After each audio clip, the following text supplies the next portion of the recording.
ce qu'on découvre à cette occasion-là, c'est la vulnérabilité des corps vivants, la vulnérabilité de la nature. Il y a 5 ans, Olivier, on avait fait 2 vidéos autour Oui. du Covid. La première s'appelait Hurrah, ce n'est qu'une épidémie. Ah oui, en C'était effet. la référence à Tintin, Oui. vous vous souvenez? Et puis la Oui. deuxième, c'était Ce virus nous a-t-il rendu fous? Ah oui.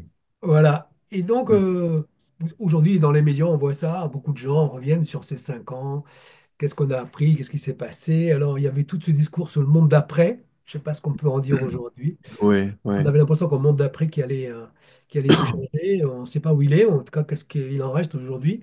oui, Alors, on avait parlé à l'époque, on avait parlé du rapport à la mort, qui était oui, on avait à l'époque, tous les jours, on égrenait le nombre de morts par jour. C'était quand même quelque chose d'assez particulier sur le rapport à la mort.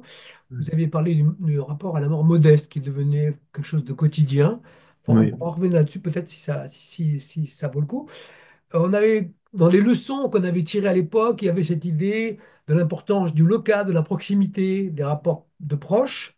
Est-ce qu'on peut mm, dire que ça persévère? On avait aussi souligné l'importance des petits gestes de solidarité, alors mm, toutes les applaudissements pour les médecins, tout ça. Ça paraît un mm, peu loin quand même, tout ça. Et puis les métiers du soin, l'importance de la santé, les métiers de service, les éboueurs et d'autres qui étaient on avait passé ça les premiers de corvée. On se disait, voilà, c'est des gens importants. ouais, Et puis, voilà, vous aviez dit un des entretiens que c'était un moment suspendu, un moment inoubliable qui devrait nous marquer. Voilà, mm, enfin, je fais la liste de toutes les choses qu'on avait mentionnées ensemble. Comme ça, à brûle pour point, qu'est-ce qu'il en reste d'après vous de tout ça? mm. Je vois la grimace. Oui, ben c'est sûr que on dirait qu'il n'en reste pas grand-chose, mais quand même, je pense que de ce qu'on a dit là, il y a beaucoup de choses Qui demeure? qui restent en toile de fond. Ce n'est plus là actuellement, on a des événements très prégnants qui nous Ben oui, ont reculé plein de choses à l'arrière-plan. Mais d'abord, je pense que on n'est pas revenu à l'avant. On a réorganisé la vie après coup autrement, je pense, sur pas mal dans quel de sens, choses. dans quel sens? Bah, d'abord, je dirais que ça, c'est un événement qui a quand même fait une génération. Il y a une génération qui ont partagé le même événement. Alors bien sûr, ça a pris des significations très différentes pour les uns et pour les autres. Selon les lieux, selon les générations, oui. Oui, oui. Bah, d'abord, il faut quand même d'abord dire que ceux qui ont eu, il y a eu des morts, il y a eu des effets de Covid long, physiologiques, cognitifs, hein, il y a des gens qui, aujourd'hui encore, souffrent. C'est vrai. Et tous des gens qui ont Mhm. qui ont été atteints par le Covid, Oui. d'une manière ou d'une autre. Donc ça, il ne faut pas l'oublier, je pense. Euh, et puis, il y a ceux qui ont souffert du confinement et qui ont gardé des, euh, des dépressions, des choses comme ça. Enfin, toute cette dimension-là, il ne faut pas la sous-estimer. Peut-être même, je pense, des dimensions de rupture conjugale, des choses comme ça. Bon, enfin, tu vois, bon, c'est des choses voilà, il y a eu un après. Bon, pour tous ceux qui ont de près ou de loin rencontré des deuils, l'expérience de mourir à distance, de ne pas tout seul, sans contact. Oui, c'est ce qu'on appelait la dissociation sociale. C'était une Oui, distanciation sociale. C'était un ouais, truc, ouais, la un mot distance. comme ça, mais qui était terrible dans le concret. Et absolument, on a Oui, oublié, on a déjà oublié ne pas pouvoir prendre dans ses bras oui. euh, euh, et même la preuve de l'amour, c'est de s'éloigner, hein. C'est s'éloigner par amour. Pour protéger les siens, oui. Voilà, c'est des choses un peu folles qu'on a peut-être oubliées, mais qui ont laissé des traces, je pense, qui ont laissé des traces. Mm. Et même oui, dans les liens, quoi, dans la forme des liens. Bon.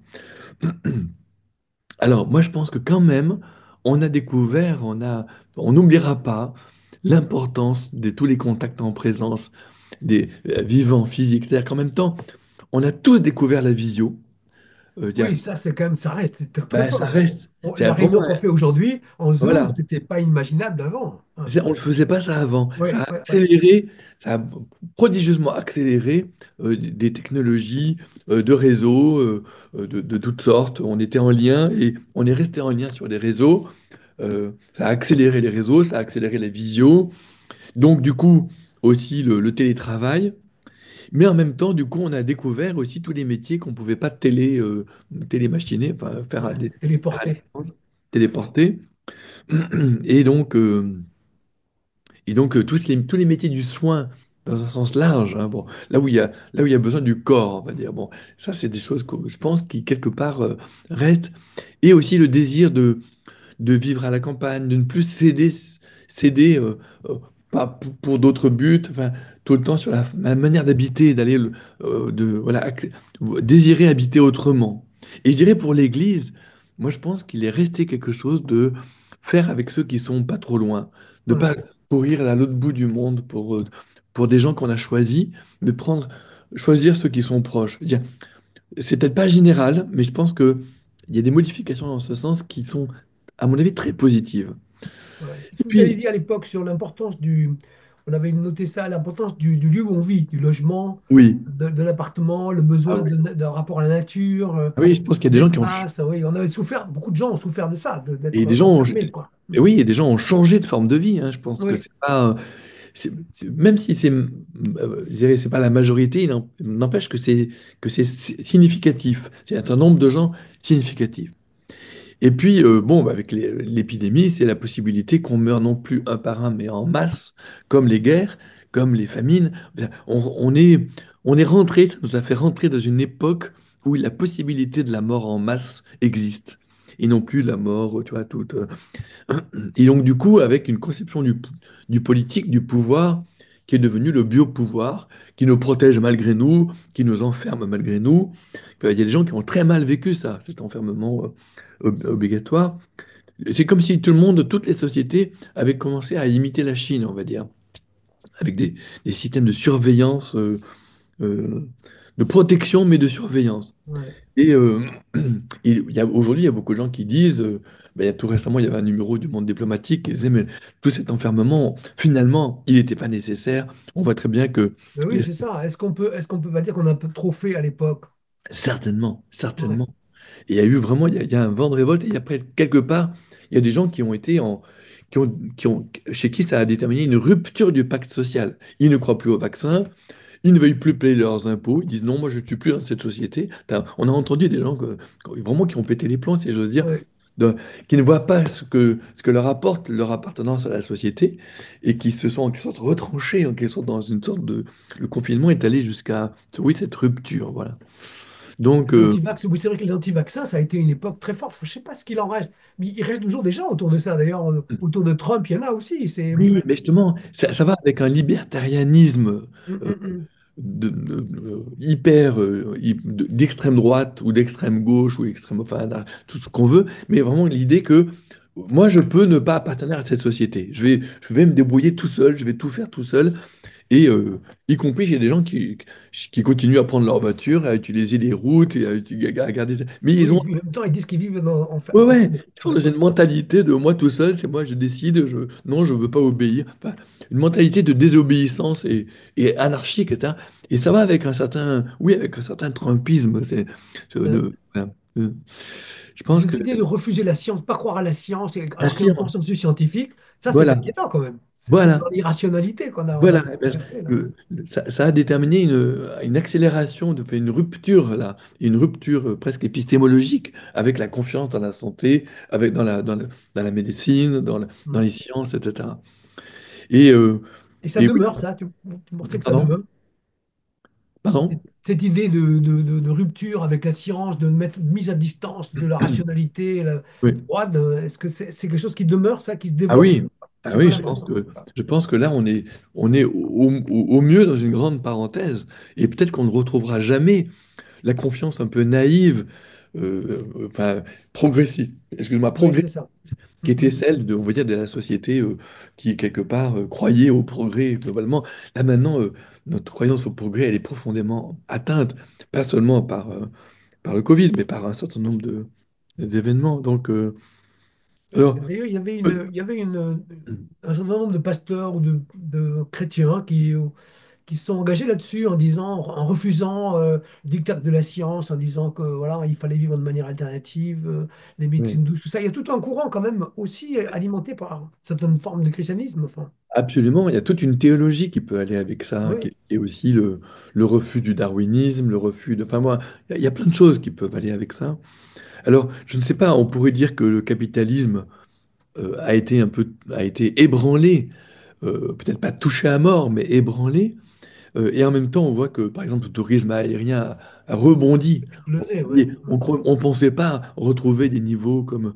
Et là, il y a quelque chose qui est presque une sorte de déni, de défi à ce qui s'est passé, parce que finalement, la seule vraie réponse à des épidémies de ce genre, c'était un peu de cloisonnement, un peu de ralentissement dans les échanges, ne pas accélérer les échanges. Enfin, l'épidémie, elle s'est répandue très vite parce que les échanges sont Oui, massif, univers planétaire, univers à toute vitesse, et que c'est ça qui fait que les épidémies, on ne sait plus comment, on va pas savoir comment les arrêter. Donc on pensait qu'on allait cloisonner un peu, retrouver aussi justement un peu justement le local, être capable de vivre avec un peu plus d'autarcie dans les médicaments, dans tout. Et non, enfin c'est quelque ce qu'on part, se disait à l'époque, on disait oui, ça. On disait c'est ça. on va ralentir un peu et en fait, Ben, en fait, je dirais que c'est le verre à moitié vide, à moitié plein. Je pense mm, il y a un désir fort de retrouver plus voilà, de se recentrer sur nos moyens proches.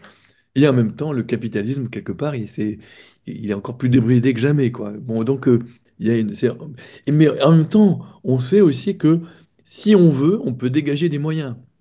mm, Il y a eu ces crises, Covid, paf, on a mis tous les moyens sans limite. Là, maintenant, la guerre, paf, on va dégager des moyens.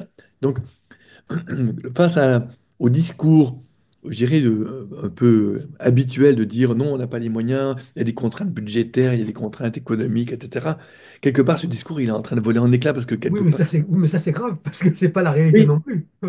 bien sûr, mais si tu veux, voilà, des, des grands défis déterminent des grandes réponses. Et Mm, alors moi, je dirais peut-être que, enfin, globalement, c'est un peu ma leçon, nous avons surréagi, oui, certainement. quand même, on peut dire ça. Ben oui, Ouais. certainement. Euh, mais c'était peut-être la première fois. Je pense que ça ne se produira plus comme ça. Puis il y a aussi, enfin, on parle beaucoup d'ogre médiatique, mais c'est que là, on a nourri une espèce de. Enfin, dans les médias tous les jours, tous les soirs, on égrenait le nombre de morts, on ne parlait que de ça, c'est à la télévision ou dans les médias, etc. C'est quand même, on a je veux dire, Ben, imposé cette réflexion autour de la maladie. On était que là-dedans. Enfin, je pense que ce qui est original de cette épidémie-là, de cet épisode-là, c'est qu'en même temps, on avait une épidémie mondiale quand même, à cause de l'accélération des échanges, et en même temps, on avait une communication, enfin des moyens de communication inédits. ouais, Internet, etc. Je pense que la même épidémie il y a 2 siècles, ça n'aurait pas du tout eu cet pas du tout pareil les effet-là. choses, c'est clair. C'est Ouais. c'est concomitant. Il y a une épidémie et une intégration planétaire communicationnelle avec Internet. Presque, on est en ubiquité, on est en simultanéité tout le temps, quoi. Là, il y a quelque chose, un phénomène nouveau. Je pense que c'est pour ça qu'on n'a pas su le dominer. Et je pense que Ouais. c'est intéressant pour toutes les autres choses qui nous arrivent, que ce soit les guerres, c'est que comment est-ce qu'on va faire pour arriver à maîtriser ce nouveau stade de communication per- immédiate, Ouais. éventuellement de fake news totale, hein, qui est capable de nous faire réagir et nous faire faire beaucoup de bêtises. Ouais. Donc je pense que là, il y a une leçon à tirer de ça, certainement. De prendre un peu Certainement. de distance. Il y a un Ouais. dernier élément qui est important. Beaucoup de gens disent, enfin, peut-être des gens qui sont plutôt entrepreneurs, sur le thème du quoi qu'il en coûte. Et il y a des gens qui disent, en fait, qui estiment qu'en fait, on a tué le sens du travail, quoi. C'est-à-dire, si on, on peut recevoir autant, finalement, l'argent est là, il est quelque part, on n'a qu'à le prendre là où il est, comme disent les gens d'extrême gauche, on n'a qu'à le piquer aux riches, et puis on n'a plus qu'à être tranquille, quoi. Le quoi qu'il en coûte, est-ce qu'on n'a pas changé quelque chose dans le rapport au travail avec cette idée-là? Je pense que c'était déjà, enfin, comment dirais-je, c'était un vieux débat. C'est pas un C'est débat déjà nouveau. présent? Mm, Oui, c'est déjà très présent, je dirais, avec je dirais, les États-Unis de Roosevelt, déjà, quelque sorte, oui, ont, le New Deal, c'était le, ça. Mm. ben, welfare state, l'État-providence, ça, c'est un truc ancien, si tu veux. Les, les oscillations entre aider les gens, là où il y a vraiment trop grande vulnérabilité, et ne, ne pas décourager le travail et l'effort, etc., c'est La une très vieille créativité, l'engagement, oui. Mm. Ouais, c'est une très vieille aussi, oscillation. Moi, je pense que oui, certainement. je pense qu'il y a des... il y a le fait que dans la vie des gens, le travail soit passé au second plan par rapport à d'autres valeurs, donc de beaucoup de gens, hein, Ça, c'est clair aujourd'hui. Ouais. c'est clair. Et je pense qu'il y a des effets bénéfiques, mais il y a aussi des effets pervers. Parce que Ah je oui. pense qu'en effet, le travail, c'est très important. Mais il faut dire aussi que l'organisation du travail, les formes de travail Ouais. sont sont des formes... enfin, on devrait être capable d'imaginer une société et des formes d'entreprise dans lesquelles le travail ne soit pas, devienne un vrai théâtre de la réalisation de Oui, soi. de raison de soi. Alors que là, on est dans Et une machine, quoi. Ouais. une On dirait. machine, il y a quand même beaucoup d'humiliation au travail, Hmm. on se sent inutile en fait, et puis Ouais. en plus on vous redit tout de suite, très vite que vous êtes superflu, que vous savez à rien. Quelque part, le capitalisme, il est avec l'intelligence artificielle, il a besoin de personne. On a le sentiment que de plus en plus d'humains se sentent superflus aussi, tu vois. Hmm. Hmm. Et donc, je pense que ça, c'est embêtant. Alors, je pense que quand même, ce qu'on découvre à cette occasion-là, c'est la vulnérabilité des corps vivants, la vulnérabilité de la nature. Là, c'est une épidémie limitée. On pourrait imaginer une épidémie qui touche beaucoup plus massivement, beaucoup plus rapidement. Et je pense que ça, on ne peut pas l'oublier. Et que donc, oui, il faut qu'on ait une forme de société, mais donc du coup une forme d'économie. Là aussi, je pense que ça touche l'économie. Je pense qu'on a quand même, on a besoin de la mondialisation, mais on a aussi besoin de repenser le cloisonnement des économies en quelque sorte, qu'elles puissent vivre à partir du proche plus Hmm. facilement. Et on a en quelque sorte, aujourd'hui, on a une sorte de polarité stupide. On a une politique de plus en plus ethnique et nationalisée et fermée avec des frontières partout, enfin, une sorte de balkanisation politique et une économie de plus en plus mondialisée. Je pense qu'on ne peut pas être ouvert complètement ou ni fermer complètement. On a Hmm. besoin de reclôturer un peu les économies et de réouvrir, réinternationaliser un peu le politique, pour le dire comme ça rapidement. Ouais. Mais je crois que là, on est dans un moment particulier avec cette espèce de reconstruction de l'Europe Oui, autour de la défense à cause des États-Unis. Ils nous lâchent. tout à fait, tout à On fait. avait terminé par une note un peu plus spirituelle. Quelle leçon spirituelle on peut tirer de ça? On avait parlé à l'époque de Nous sommes dans la main de Dieu, c'était votre conclusion. Ça n'a pas changé. Mais qu'est-ce qu'on peut tirer pour notre, oui, pour notre réflexion spirituelle d'un événement pareil qui nous a secoué quand même? Il y a pas de débat là-dessus. Ben, je pense que dans le rapport à la mort, en effet, Oui, je reviens sur l'idée de mort modeste, oui, de, de, en quelque sorte se, se dépréoccuper de soi, enfin faut relire simplement le sermon sur la montagne, le discours de Jésus sur les oiseaux du ciel et les lys des champs. Je veux dire, on a quand même là quelque chose à entendre pour nous-mêmes, pour nous dépréoccuper de nous-mêmes et nous préoccuper du royaume de Dieu et de sa justice, pour le dire comme ça. Mais ça veut dire aussi du monde, de la, voilà, ne pas à tout prix agripper notre, nos, nos biens, nos avoirs, etc.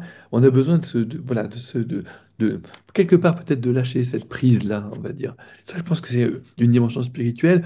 Et aussi, voilà, de retrouver le proche. Moi, je pense que je reviens sur le proche, nous intéresser à ceux qui sont vraiment à portée de main, ne pas on est avec la mondialisation dans une sorte de rapport au lointain. Je pense qu'il faut trouver la spiritualité dans le proche, dans les proches. Et je pense que c'est même voilà une nouvelle forme d'église. Enfin, faut faire avec ceux qui sont là, quels qu'ils soient. Je pense que c'est repenser l'évangile à partir de ceux qui sont là. Dans mon petit village, là, il y a des catholiques, il y a des machins, je fais avec ceux qui sont là, quoi. On décloisonne proche. On recloisonne le lointain, mais on décloisonne le proche, qui est très cloisonné aujourd'hui.